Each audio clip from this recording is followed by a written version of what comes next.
ফরজ গোসল কিভাবে করবেন? অনেকেরই জানা নেই ফরজ গোসলের বিষয়টি, এবং এই কারণে আমরা পবিত্র হচ্ছি না, অপবিত্র আমরা থেকে যাচ্ছি। সেই জন্য আমাদেরকে পবিত্র হওয়ার মাধ্যমটি জানা দরকার। প্রথমত আমাদেরকে যে কাজটি করতে হয় তা হলো নিয়ত করতে হবে আমাদেরকে। যেহেতু এটি একটি ফরজ গোসল, এই জন্য আপনাকে নিয়ত করে নিতে হবে।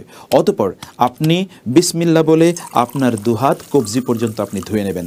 আপনি কোনো বালতির মধ্যে হাত চোবাবেন না, বরং আপনি এমনিতে আলাদা কোনো পানি নিয়ে আপনার দুহাত কবজি পর্যন্ত ধুয়ে নেবেন।